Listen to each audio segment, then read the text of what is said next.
नमस्कार, आप देख रहे हैं अश्वमेघ न्यूज और मैं हूं आपके साथ मानवी ठाकुर। शुरुआत करते हैं आज की खास खबरों के साथ।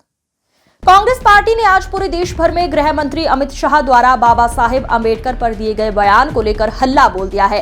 इस मुद्दे को लेकर इंदौर में भी कांग्रेस के कार्यकर्ता सड़कों पर उतर आए हैं और गृह मंत्री के बयान के विरोध में जोरदार प्रदर्शन कर रहे हैं, जिसमें कांग्रेस कार्यकर्ताओं ने गीता भवन चौराहे पर सद्बुद्धि धरने का आयोजन कर गृह मंत्री अमित शाह की बयान की निंदा की। प्रदर्शनकारियों का कहना था कि अमित शाह का बाबा साहेब अंबेडकर को लेकर दिया गया बयान असंवेदनशील और अपमानजनक है और हर वर्ग की भावनाओं को ठेस पहुंचा रहा है।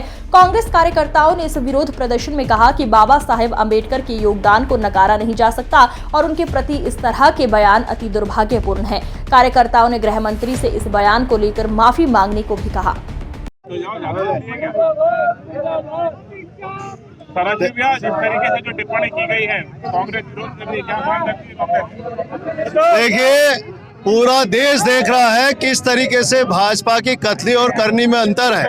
भाजपा महापुरुषों का अपमान करती है और हमेशा आज जिस तरीके से सदन में एक गृह मंत्री, देश का गृह मंत्री अमित शाह जी इस तरीके के अशोभनीय भाषा हमारे अंबेडकर जी के लिए कि जिन्होंने हमारे देश का संविधान बनाया, देश को दिशा निर्देश दिया, और उस महापुरुष के बारे में इस तरीके की टिप्पणी करना एक गृह मंत्री पद को शोभा नहीं देता है। ये पूरी कांग्रेस पार्टी, क्या पूरा देश, ये अमानवीय भाषा का जो उपयोग अमित शाह ने किया है उसमें उन्होंने देश से सिर टेक कर माफी मांगना चाहिए। देश माफ करे या ना करे, लेकिन भाजपा के नरेंद्र मोदी जी को भी इस तरीके की माफी मांगना चाहिए कि उनके देश के गृह मंत्री इस तरीके की भाषा का उपयोग करते हैं। और ऐसे महापुरुष को जिन्होंने हमारा संविधान बनाया और आज पूरा देश उनको नमन करता है, ऐसे महापुरुष का अपमान हिंदुस्तान नहीं सहेगा। और कांग्रेस पार्टी ने जिस तरीके से आज हमने शहर कांग्रेस, जिला कांग्रेस, हमारे नेता प्रतिपक्ष ने सब ने, पूरे रवि जोशी जी और सब ने यहाँ पर मौन धरना कर, हमारे प्रदेश कांग्रेस कमेटी के आह्वान पर यहाँ पर मौन धरना कर उनको विरोध प्रदर्शन किया। यहाँ पर वजह है और किस तरह का बयान दिया है अमित शाह जी ने?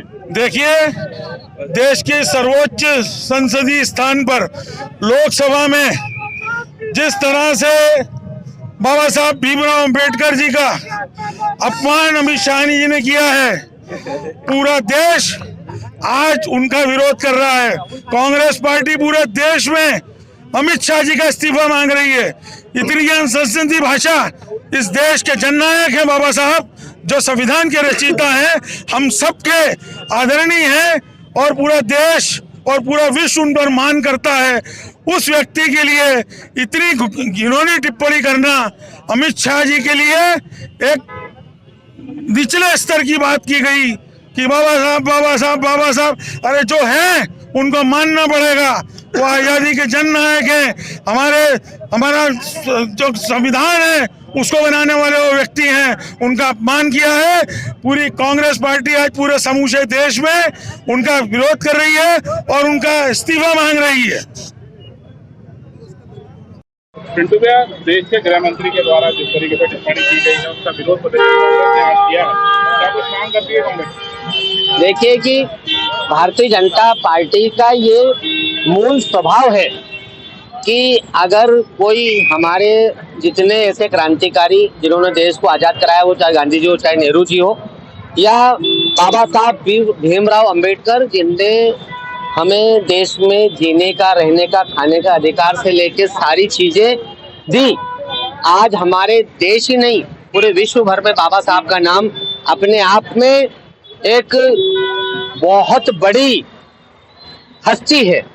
इस प्रकार की बहुत बड़ी हस्ती के खिलाफ जिस तरीके से अमित शाह जी ने अनर्गल बातें करी, जिस तरीके से उनकी भाषा शैली थी, ऐसा लग रहा था कि घमंड में चूर है रावण।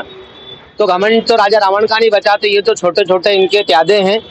निश्चित रूप से पूरे शर्म की बात है और भारतीय जनता पार्टी को और आदरणीय प्रधानमंत्री मोदी जी को हिंदुस्तान के शिष्टाचार को कायम रखने के लिए, हिंदुस्तान की संस्कृति को कायम रखने के लिए और बाबा साहब के सम्मान को बरकरार रखने के लिए बहुत आवश्यक है कि अब अमित शाह जी पे कड़ी कार्रवाई करे, उनको गृह मंत्री के पद से तुरंत हटाए और भारतीय जनता पार्टी के सदस्यता से निष्कासित करे, ताकि संदेश जाए कि बाबा साहब के सम्मान में अगर किसी ने एक शब्द भी बोला तो उसका परिणाम ठीक नहीं होगा।